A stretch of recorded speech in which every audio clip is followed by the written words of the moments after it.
So to conquer diabetes, what do? To conquer diabetes, go for the low glycemic index foods. It's not easy. It's easy. I meant to say it's not hard to get a glycemic index. You can Google that.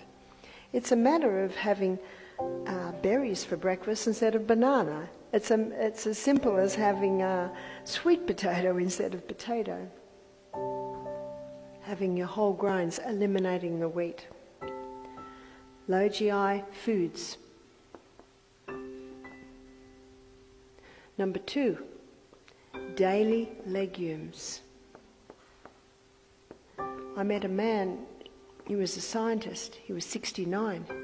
He came to our retreat. He said, when I was 42, I was told I had pre-diabetes and to eat legumes every day. He said, I eat legumes every day and I never got diabetes.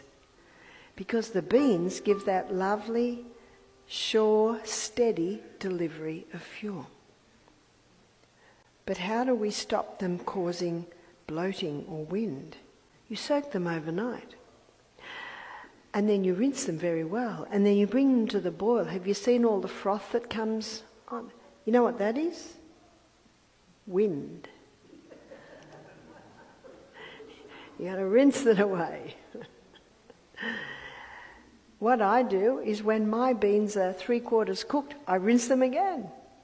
And then I'll put my beans into a delicious sauce. And then you will not have that problem. They'll be a lot easier to digest. When I first married my husband 24 years ago, he could handle lima beans, he could handle red lentils, he could not handle brown lentils, and he could not handle kidney beans. So what I did is at the meal I'd give him a teaspoon. That didn't cause a problem. A few days later, 2 teaspoons. Within a couple of weeks, 3 teaspoons. He can now handle them all. So sometimes if there are some you can't handle and they're even well soaked and rinsed, just start slowly and introduce yourself to them. As we looked at when we looked at the liver, the legumes are only 1/3 the carbohydrate that you will find in your grains. Number 3, there are some things that must stop. What must stop is wheat. What must stop is refined sugar. Now, if someone's looking at conquering diabetes, initially they also need to eliminate all your healthy sugars, like your palm sugar, your maple syrup and honey. So they need to be stopped until the pancreas is starting to recover. And it can recover. One young man named Dan did our program. He was type 1 diabetes. He got diabetes after a strong course of antibiotics at the age of 15. He's now 19. He said, my specialist said my pancreas is dead. I said, is it gangrene? What's dead? I said, if there is blood going through your pancreas, it's not dead. The life of the flesh is in the blood. So he began to do this.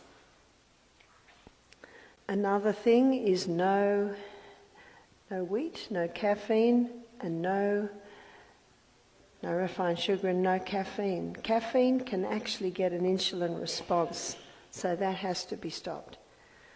When he came to our retreat, he ate only low glycemic foods. He had legumes every meal. He started to drink more water, hydration. And what he found was if he felt that he was getting a blood sugar level low between meals, he'd have a little bit of the salt and a glass of water and it would maintain him.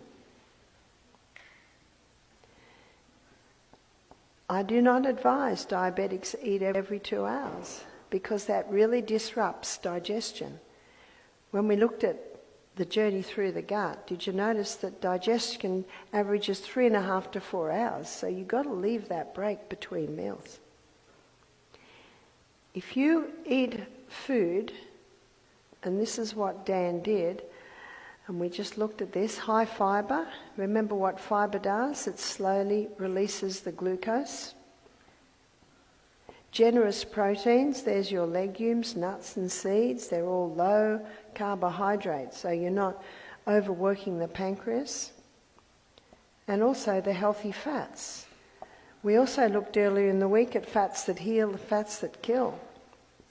And the killer fats are your altered fats. There's your deep fried foods, there's your margarines, those fats that have been changed or altered, or your polyunsaturated fats that have been extracted using high heat. They're the dangerous fats. These are the three foods that keep the food in the stomach longer. These are the ones that give that steady, consistent delivery of fuel. Also, what Dan did is he began to exercise. And the exercise he implemented was the high-intensity interval training. So he'd put his joggers on every morning and he would run up and down the hills. Now after, he was with us for 4 weeks. He did 2 weeks program and 2 weeks in the garden. And he came to me at the end of the 3rd week and he said, I want to tell you something. He said, the first week, if I got a blood sugar level low in the middle of the night, I had some candies in my bag, I'd just take a candy. He said it'd get the blood sugar level up, but he said I'd get a terrible headache. But it got my blood sugar level up.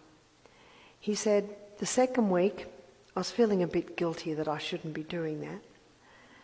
So he said, if I got a blood sugar level low in the middle of the night, I'd eat an apple. It takes a long time to eat an apple in the middle of the night, doesn't it? The 3rd week, he did something else. He said the 3rd week, if he got a blood sugar level low, he'd jump on the floor and do 30 push-ups. So what's he doing there? Do you remember in our last presentation looking at the heart, about the stores that we have in the cell? Remember the 20-step pathway that gives us 2 units of energy? There's the 8-step pathway that gives us 36. Of course, that's the oxygen pathway. But remember the little bunch of grapes, the little glycogen stores, already in your muscle cell. So when Dan did 30 push-ups, it caused a release of these glycogen stores that gave him energy, got the blood sugar level up. He said to me, why didn't anyone tell me about glycogen? I believe glycogen is the diabetic's best kept secret. It's already in there. And if you run out of that, what else have you got?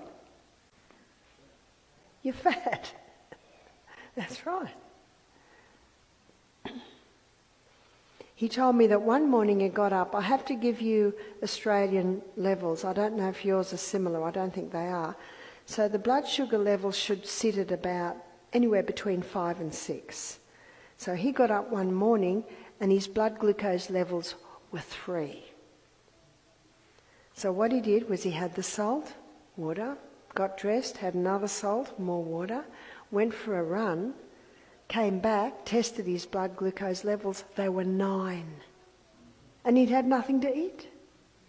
Where did that come from? Came from the stores, the glycogen stores and the fat stores. If you're running out of glycogen, it's an amazing process. That's why exercise is vital. Not only that, what happens when you exercise and you're doing the high intensity, your cells screaming out for fuel. So what happens is extra insulin receptor sites develop on the membrane around the cell so that it can take more glucose in. That's quite incredible, isn't it? Now, before someone develops diabetes, they usually start with insulin resistance. You've heard of insulin resistance. What happens with insulin resistance?